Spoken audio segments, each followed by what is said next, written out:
The blizzard that killed her parents came without warning on the 14th of December in 1873, turning the Montana sky into a wall of white fury that swallowed everything Nora Gallagher had ever known. She was 18 years old when she found their frozen bodies in the barn 3 days after the storm finally passed. Her father's arms still wrapped around her mother as if love alone could have kept the cold at bay. It could not. The wind had stolen their warmth, their breath, their future, and left Nora with nothing but a homestead mortgage she could not pay and a winter that seemed determined to finish what it had started. The banker came in January, a thin man with spectacles who would not meet her eyes as he explained that the property would be sold at auction. Nora packed what little she could carry into a worn carpet bag, her mother's wedding ring on a chain around her neck, and walked away from the only home she had ever known. The snow crunched beneath her boots as she made her way toward the road, each step taking her farther from her past and deeper into an uncertain future. She had an aunt in Cody, Wyoming, or at least she had 5 years ago when the last letter arrived.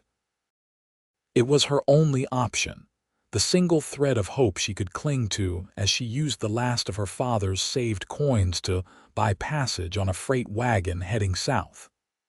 The driver was a gruff man who smelled of tobacco and asked no questions, which suited Nora fine. She had no words left for strangers, no energy for explanations of how quickly a life could unravel. The journey took 4 days through frozen landscapes that all looked the same. Nora huddled beneath a thin blanket in the back of the wagon, watching her breath form clouds in the frigid air, thinking about nothing and everything.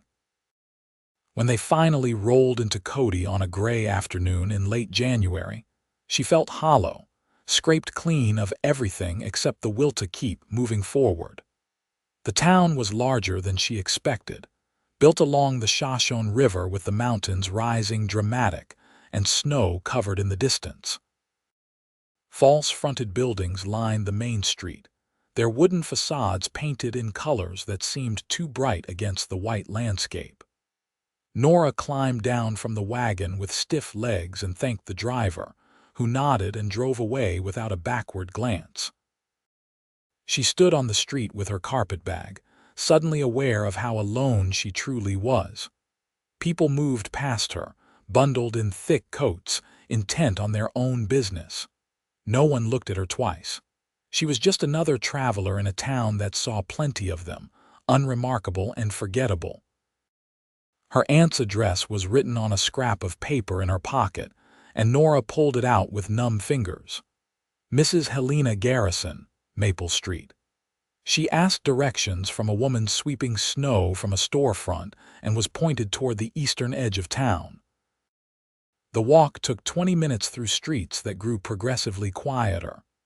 When she finally found the house, a modest structure with peeling paint and a sagging porch, her heart lifted with desperate hope. She knocked on the door and waited, stamping her feet against the cold.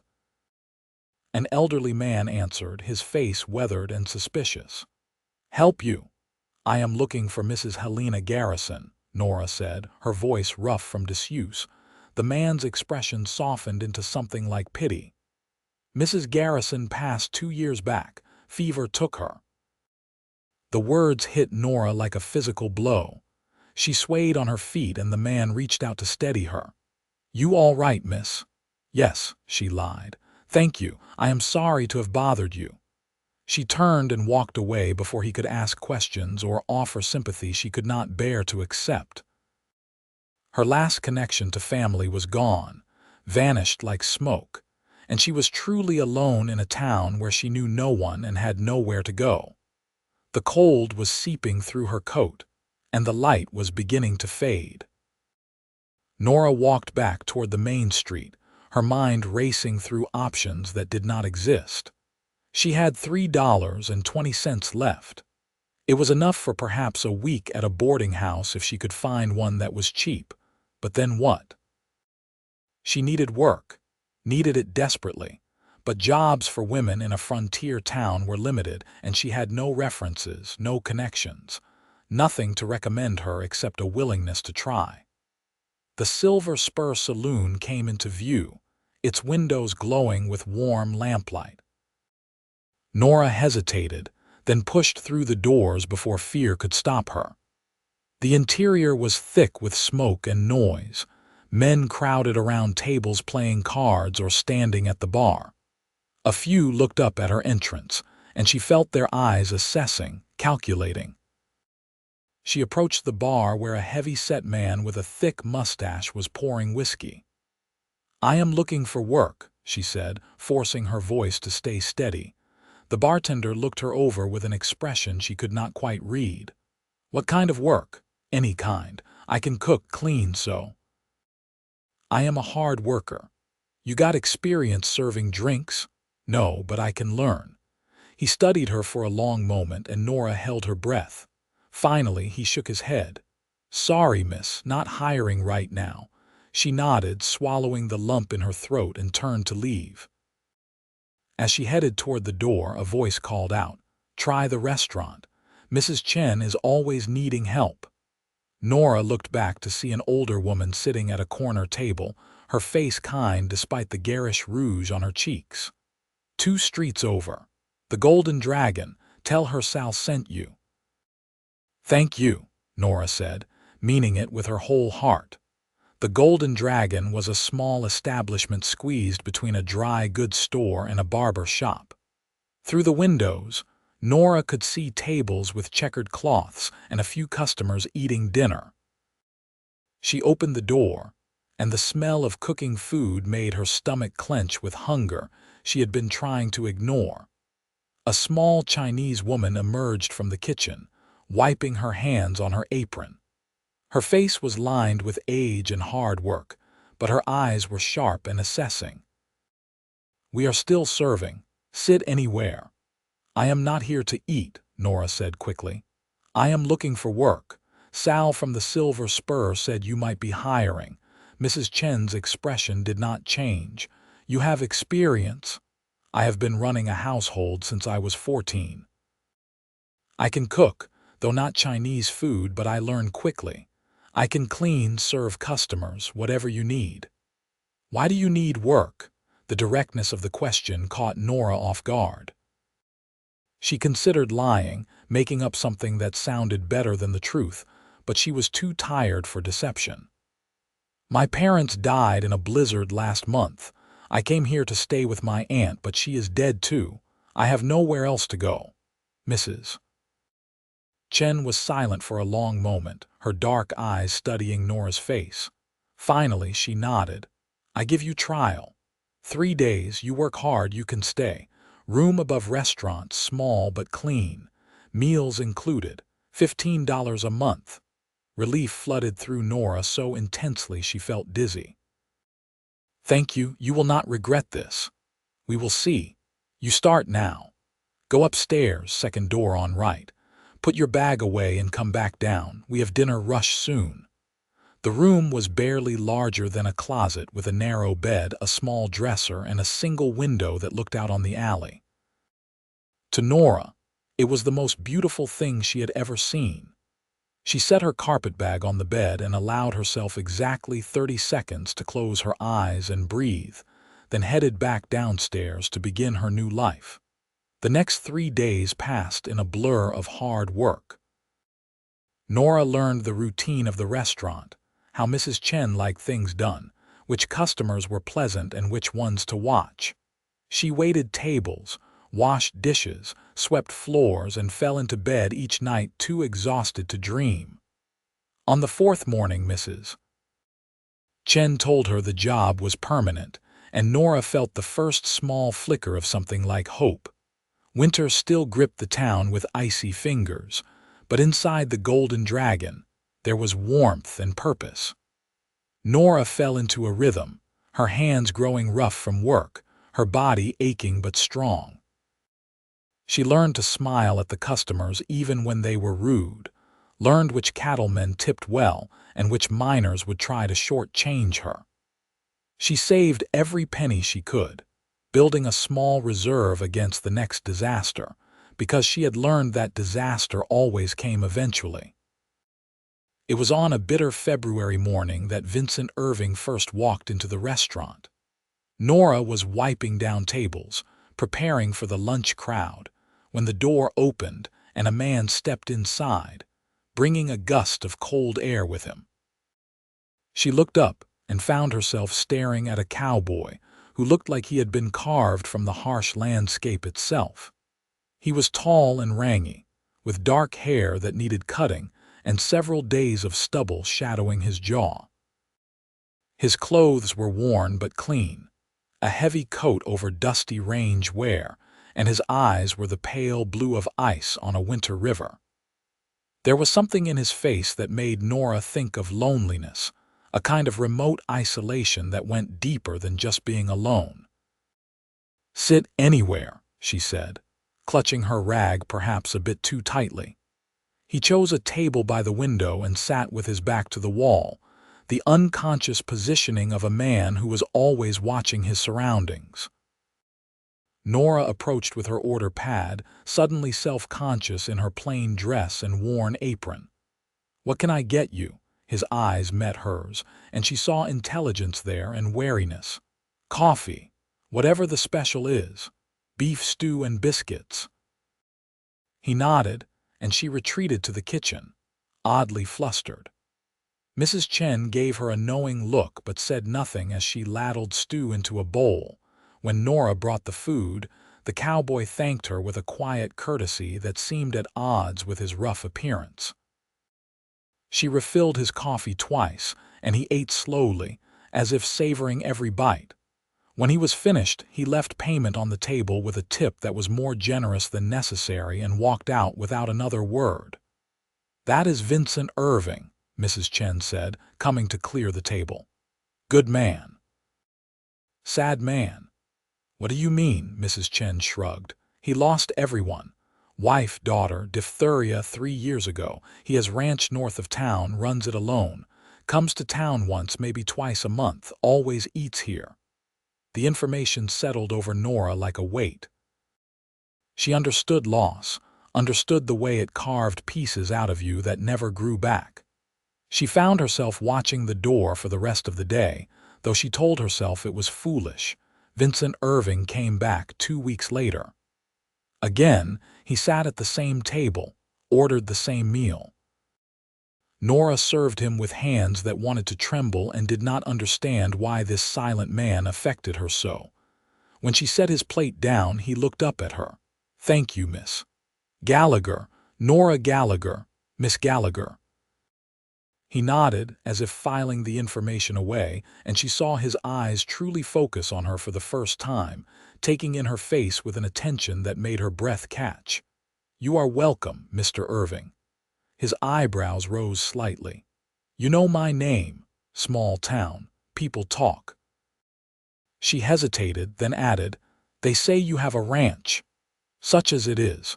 More work than money, but it is mine." There was pride in those words, the kind that came from building something with your own hands.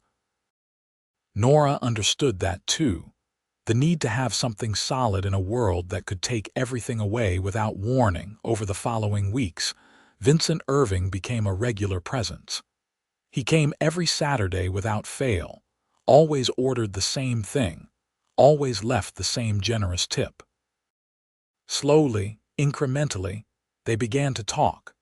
Not much at first, just small exchanges about the weather or the food, but gradually deepening into something more.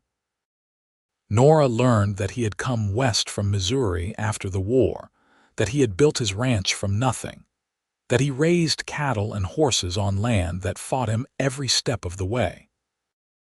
He learned that she had lost her parents in the winter, that she was alone in the world, that she was working to build a new life from the ashes of the old one.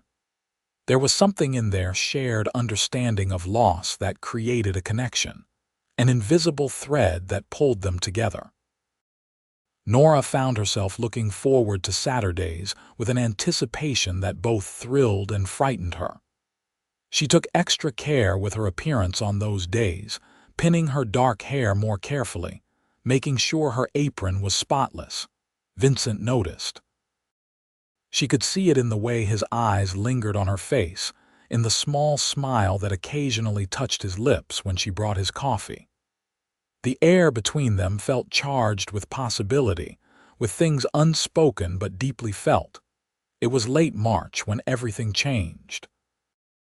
Vincent came in on a Saturday afternoon, but instead of sitting at his usual table, he approached the counter where Nora was tallying receipts. "Miss Gallagher, might I speak with you for a moment?" Her heart stuttered. "Of course." He shifted his weight, looking uncharacteristically uncertain. "I was wondering if you might consider taking a drive with me tomorrow. I could show you the ranch if you are interested. Mrs. Chen could spare you for an afternoon." The request hung in the air between them, weighted with significance. Nora knew that saying yes was accepting more than just an invitation. It was opening a door to something that could change everything. "I would like that very much," she said softly. The smile that broke across Vincent's face transformed it, chasing away the shadows and making him look years younger. "I will come by at noon." That night, Nora lay awake in her small room, listening to the wind rattle the window and wondering what she was doing. She barely knew this man. But then again, she knew the important things. She knew he was kind and lonely and honorable. She knew that when he looked at her, she felt seen in a way she had not felt since her parents died. She knew that her heart beat faster when he walked through the door, and that had to mean something. Vincent arrived exactly at noon the next day, driving a wagon with a sturdy horse in the traces. He helped Nora up to the seat with a gentleness that made her acutely aware of the strength in his hands, the warmth of his touch through her gloves. The ride out of town took them north through rolling hills still patched with snow. Vincent drove with easy competence, and they talked about everything and nothing. He pointed out landmarks, told her stories about the early days when the town was barely more than a collection of tents and dreams. She told him about her childhood in Montana, the happy years before the winter stole it all away. The ranch appeared gradually, first the fence lines, then the barn and corrals, and finally the house itself. It was a simple structure, built of logs with a stone chimney but solid and well-maintained. Smoke rose from the chimney, and Nora could see chickens scratching in a pen near the barn. "It is not much," Vincent said, a note of apology in his voice, "but it is home." "It is beautiful," Nora said honestly. There was something about the place, something peaceful despite its isolation, that called to her. He helped her down from the wagon and showed her around, the barn with its stalls for horses and milk cows, the chicken coop, the garden plot waiting for spring planting. Everything was neat and organized, the work of a man who took pride in what he had built. Inside the house, Nora found a large main room with a stone fireplace, a kitchen area, and doors leading to what she assumed were bedrooms. The furniture was simple but sturdy, clearly handmade. What struck her most was how empty it felt, despite the fire crackling in the hearth. This was a house built for a family, now occupied by one lonely man. Vincent made coffee, and they sat at the kitchen table. The silence was comfortable, companionable in a way that suggested they had been doing this for years instead of hours. "I come out here every day," Vincent said, staring into his coffee cup.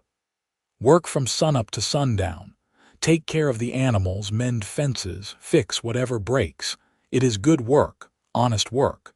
But sometimes the silence gets so loud I can hardly stand it." Nora reached across the table and laid her hand over his. "I know. After my parents died, the silence was the worst part. Even now, sometimes I wake up in the middle of the night and the quiet feels like it is pressing down on me, suffocating me." His hand turned beneath hers, his fingers lacing through her own. "I did not think I would ever feel this way again," he said quietly. "Did not think I wanted to, but then you walked into the restaurant and something shifted, like the world got a little less gray." "Vincent," she whispered. And then he was standing, pulling her up into his arms, and his lips were on hers with a desperation that matched her own. The kiss was not gentle or practiced. It was raw and hungry, the kiss of two people who had been starving for connection and suddenly found sustenance. Nora's hands fisted in Vincent's shirt, pulling him closer, and he groaned against her mouth, his arms tightening around her waist. When they finally broke apart, both breathing hard, Vincent rested his forehead against hers. "I am sorry, I should not have." "Do not apologize," Nora said fiercely. "Do not you dare apologize," he laughed, a rough sound that held more emotion than humor. "I want to do this right, Nora. Want to court you proper if you will let me." "Yes," she said simply. "Yes to all of it." The drive back to town as the sun was setting felt different than the journey out. They sat close together on the wagon seat, Vincent's arm around Nora's shoulders, her head resting against him. The future, which had seemed so bleak and uncertain just months ago, suddenly felt full of possibility. Over the following weeks, Vincent courted Nora with old-fashioned determination. He came to town every Saturday and Wednesday, taking her for walks along the river when the weather allowed, sitting with her in the restaurant when it did not. They talked for hours, learning each other's histories, dreams, fears. He told her about his daughter Sarah, who had been 5 years old when she died, about his wife Margaret, who had been his childhood sweetheart. Nora told him about her father's laugh, her mother's gentle hands, the life they had built together and lost. Sharing their grief brought them closer instead of driving them apart. They understood that loving again did not mean forgetting what came before. It meant choosing to build something new while honoring what was lost. Mrs. Chen watched their courtship with approval, giving Nora time off without complaint, sending her home with extra food that she claimed would just go to waste. The old woman had a romantic heart beneath her practical exterior, and she clearly approved of Vincent Irving as a match for her young employee. By the time spring truly arrived, transforming the harsh landscape into something green and alive, Vincent and Nora were deeply, irrevocably in love. They had not spoken the words yet, but they hung in the air between them, waiting for the right moment. That moment came in late April. Vincent had taken Nora back to the ranch for Sunday dinner, and after they ate, he led her outside to where wildflowers were beginning to bloom in the meadow beyond the barn. The mountains rose magnificent in the distance, their peaks still snow-covered but their lower slopes green with new growth. "I built this place for a family," Vincent said, taking both of Nora's hands in his. "After Margaret and Sarah died, I thought that dream was buried with them. I went through the motions, kept the ranch running, but I was not really living. I was just surviving day after day, waiting for nothing." Nora's heart was pounding so hard she could hear it in her ears. "Then winter made you an orphan and brought you to Cody, and suddenly I had a reason to survive again. You are that reason, Nora. You are my reason to wake up in the morning, my reason to keep going, my reason to hope for a future I thought I had lost forever." He dropped to one knee in the grass, still holding her hands, looking up at her with eyes that held everything he felt. "I love you, Nora Gallagher. I love your strength, your courage, your kindness. I love the way you smile when you think no one is watching, the way you hum while you work, the way you see the good in people even when they do not deserve it. I want to spend the rest of my life making you happy, if you will let me. Will you marry me?" Tears were streaming down Nora's face, but she was smiling, smiling so wide it hurt. "Yes," she said, her voice breaking on the word. "Yes, Vincent, I will marry you. I love you so much it scares me sometimes." You are my reason too. My reason to believe that good things can still happen, that life can be beautiful even after it breaks you." He stood and swept her into his arms, spinning her around as she laughed through her tears. When he set her down, he kissed her with a tenderness that made her knees weak, his hands framing her face like she was something precious and fragile. "I do not have a ring yet," he said when they finally pulled apart, "but I will get you one, the prettiest one I can find." Nora pulled the chain from around her neck, the one that held her mother's wedding ring. "Use this," she said. "My mother would want me to have it, want us to have it." Vincent took the ring with reverent hands, sliding it onto Nora's finger. It fit perfectly, as if it had been waiting for this moment all along. They stood together in the meadow as the sun began to set. Two people who had lost everything and found each other. Two survivors who had chosen to build a life together from the ruins of their pasts. They were married in early May at the small church in Cody. Mrs. Chen stood as Nora's witness, and the ranch foreman from a neighboring spread stood up for Vincent. It was a simple ceremony, but to Nora it was perfect. She wore a dress that Mrs. Chen had helped her sew from blue calico, and Vincent wore his best suit, his hair freshly cut and his face shaved clean. When the preacher pronounced them man and wife, Vincent kissed her with such joy that the small congregation broke into applause. Nora felt happiness burst through her like sunlight, bright and warm and healing. They held a small reception at the Golden Dragon, Mrs. Chen insisting on preparing a feast despite their protests. The restaurant filled with well-wishers, townspeople who had grown fond of the quiet couple. There was music and laughter.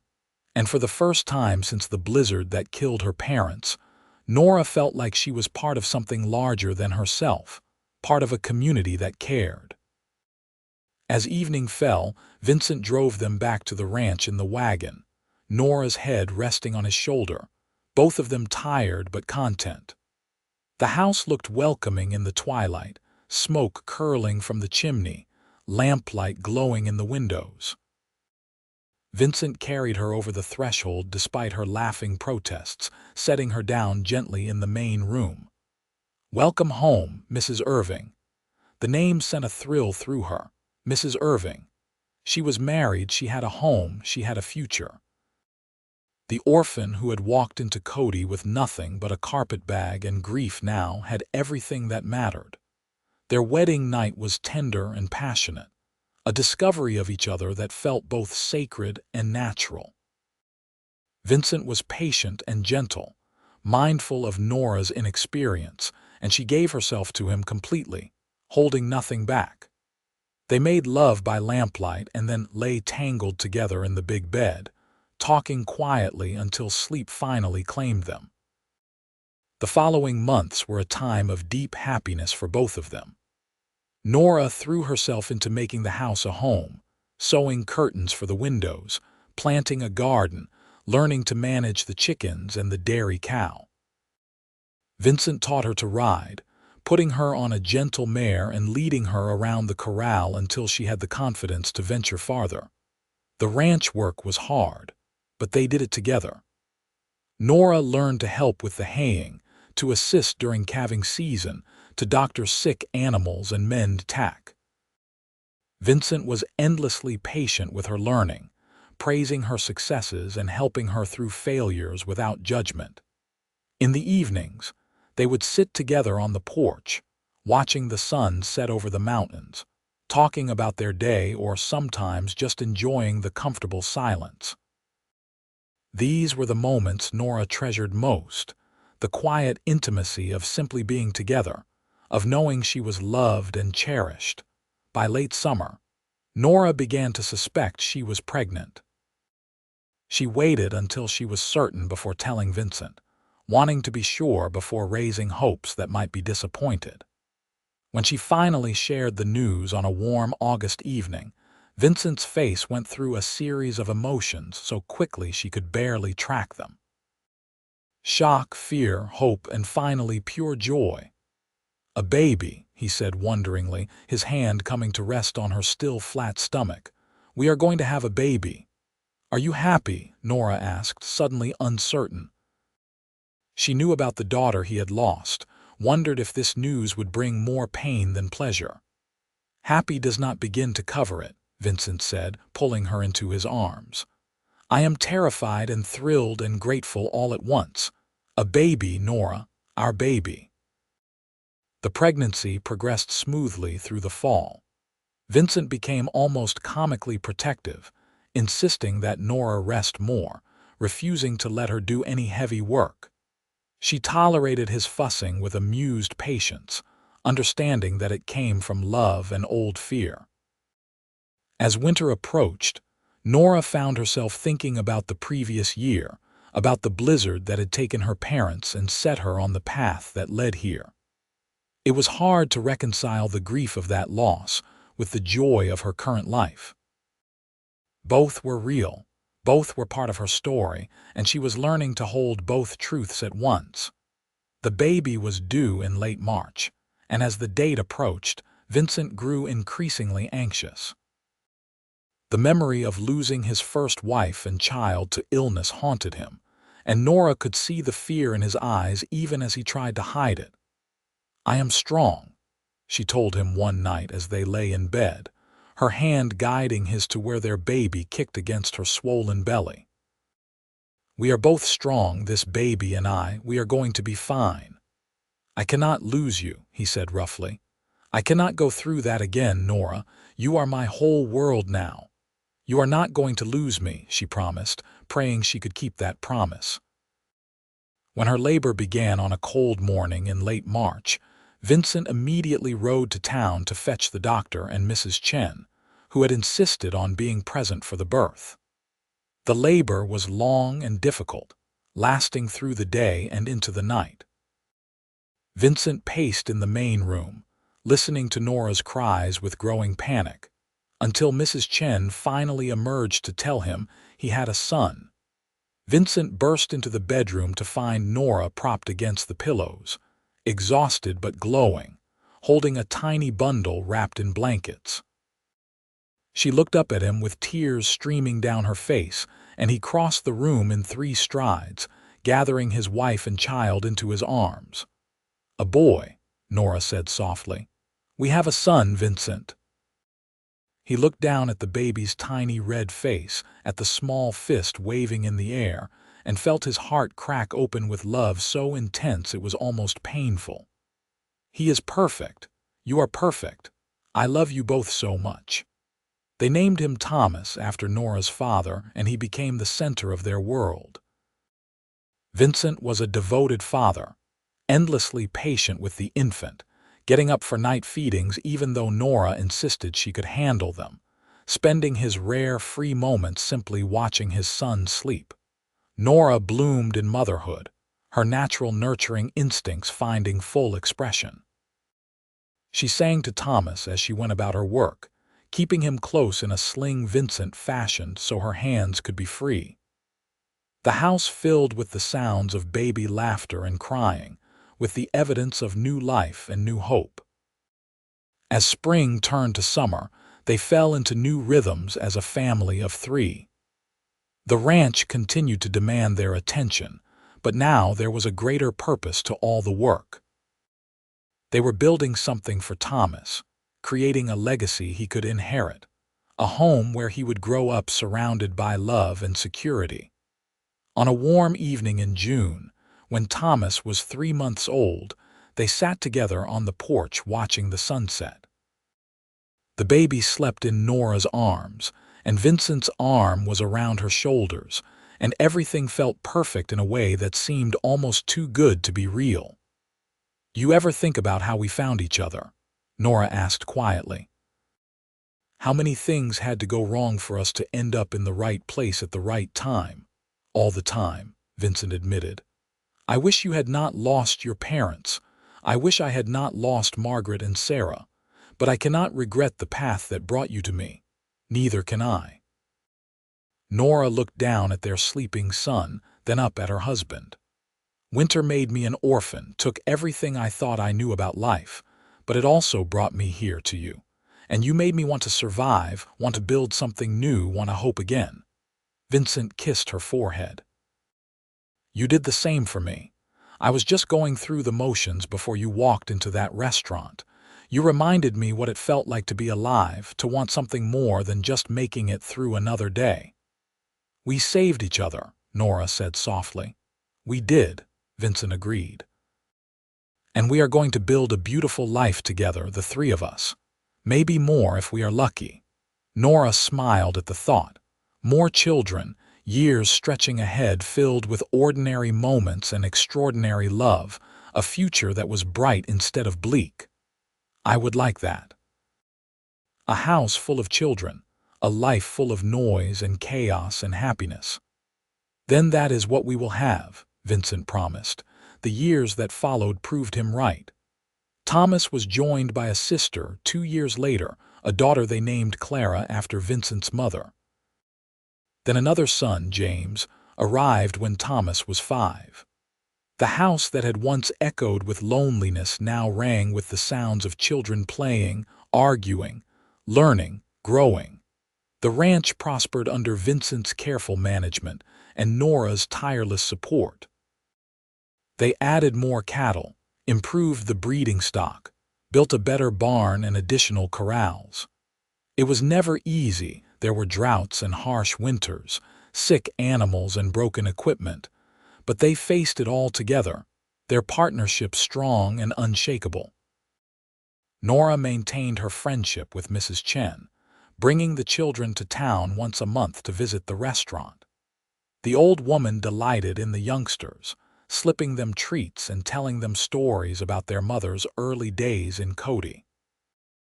It was important to Nora that her children understand where she had come from, the kindness that had been shown to her when she had nothing.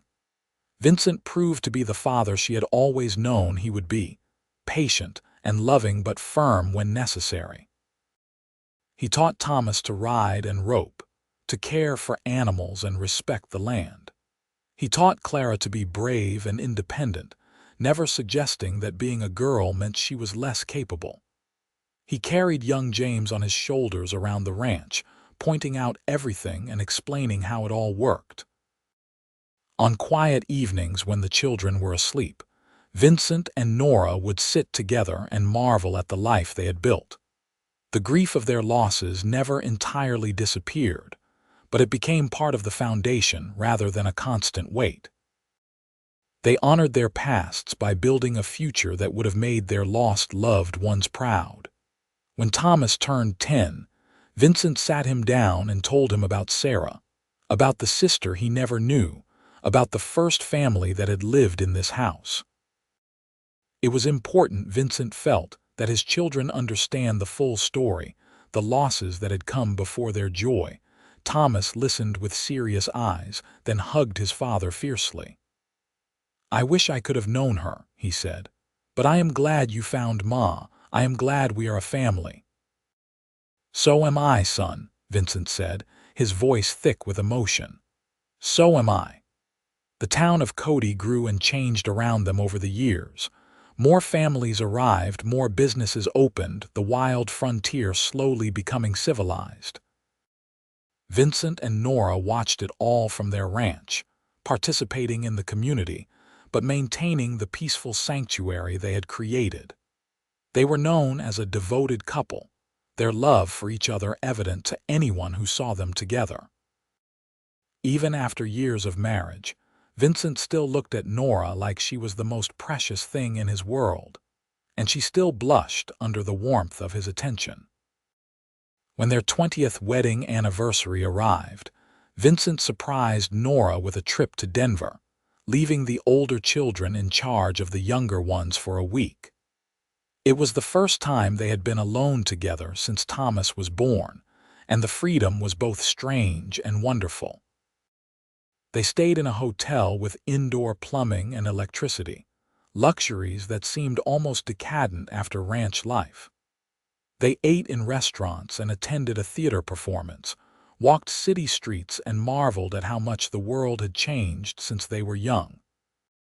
But the best part was simply being together without the constant demands of children and ranch work. They made love with the leisurely passion of long married couples who knew each other's bodies better than their own, talked until late into the night, slept late in the morning wrapped in each other's arms. "I would not trade our life for anything," Nora said one evening as they walked through a park, Vincent's arm around her waist. "But this is nice too, remembering that we are not just parents and ranchers but husband and wife." "We should do this more often," Vincent agreed. "The children are old enough now to manage without us for a few days. We have earned the right to be selfish occasionally." They returned home refreshed and recommitted, ready to dive back into the organized chaos of family life. The children had managed well in their absence, though the house was significantly messier than they had left it, and everyone was ready for a return to normal routine. As the years continued to pass, Nora and Vincent watched their children grow into capable, compassionate adults. Thomas took to ranching naturally, clearly destined to take over the operation one day. Clara proved to have a gift with horses, training them with a patience and skill that rivaled her father's. James showed academic inclinations, dreaming of becoming a teacher and bringing education to frontier communities. Each child carried pieces of both parents, physical features and personality traits blended in unique combinations. But more than that, they carried the legacy of love and resilience that Vincent and Nora had built together. They understood that life could be hard, that loss was inevitable, but that choosing to love anyway was the bravest and most important thing a person could do. When Thomas was 21, he married a girl from a neighboring ranch, a spirited young woman named Rebecca who fit into the family as if she had always been there. The wedding was held at the ranch, with seemingly half the county in attendance, and Nora cried happy tears as she watched her firstborn pledge his life to his bride. "Feeling old?" Vincent teased gently, handing her his handkerchief. "Feeling grateful," Nora corrected, dabbing at her eyes. "For all of it, every moment, good and bad, that brought us here." 2 years later, Thomas and Rebecca made them grandparents with the birth of a daughter. Holding that tiny baby in her arms, seeing Thomas's face transformed by the same awe and love she remembered from Vincent when their children were born, Nora felt the circle complete itself in the most beautiful way. Clara married at 23, choosing a rancher from Montana who shared her passion for horses. James left for college in the East, determined to get his teaching certificate, promising to return to Wyoming when his education was complete. The house grew quieter as the children built their own lives, but it never felt empty the way it had before Vincent and Nora filled it with love. On their 30th anniversary, Vincent took Nora back to the meadow where he had proposed all those years ago. They were both gray now, their faces lined with age and weather, their bodies not as strong as they once were. But the love between them had only deepened, becoming the bedrock of their existence. 30 years, Vincent marveled, holding Nora close as they stood in the same spot where he had knelt. "Sometimes it feels like yesterday, and sometimes it feels like we have been together forever."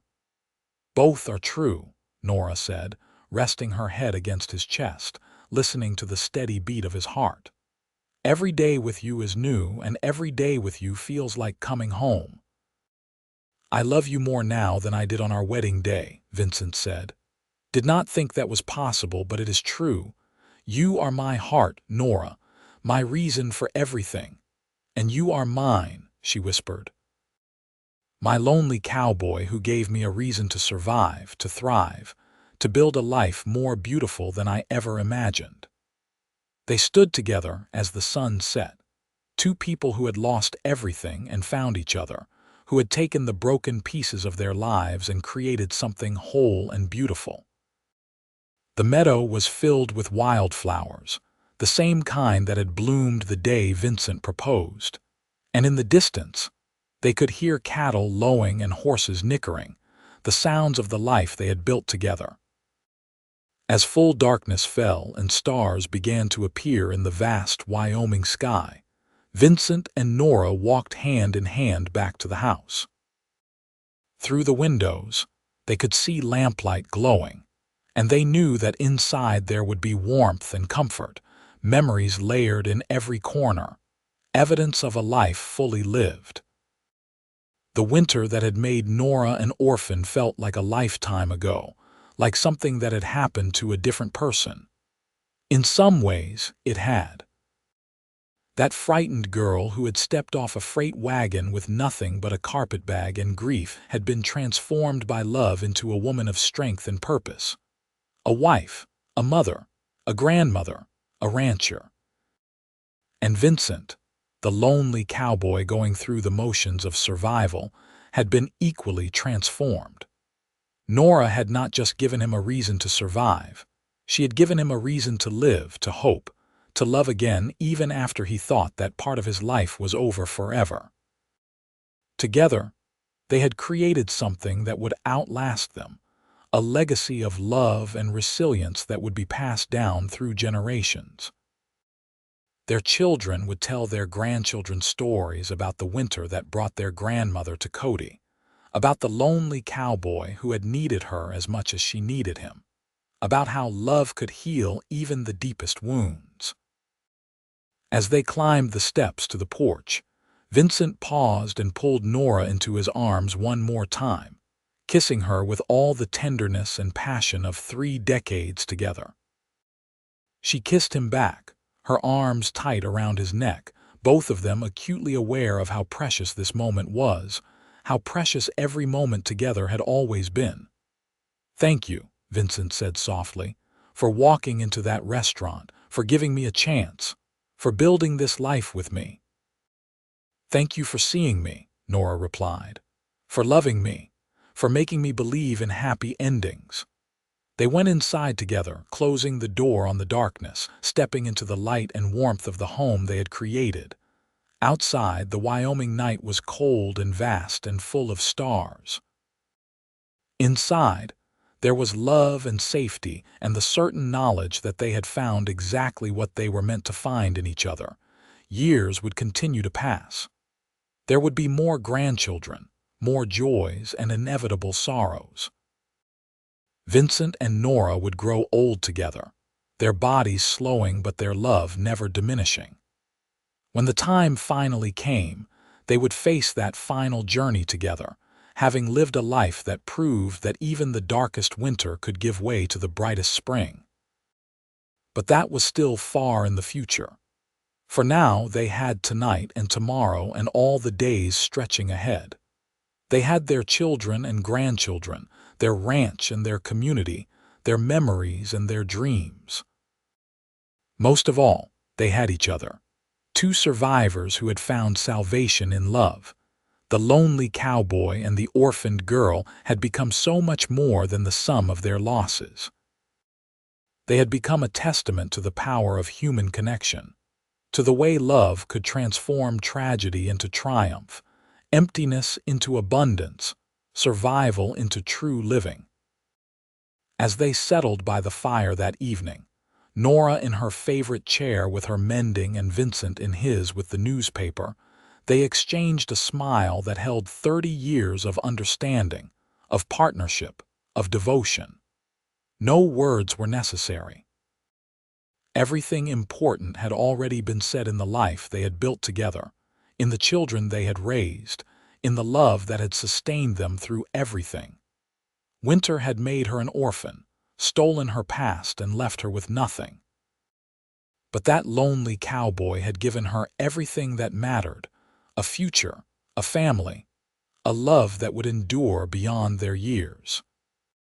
Together, they had created something beautiful from the ashes of grief, proof that even when everything falls apart, it is possible to build something new and strong and lasting.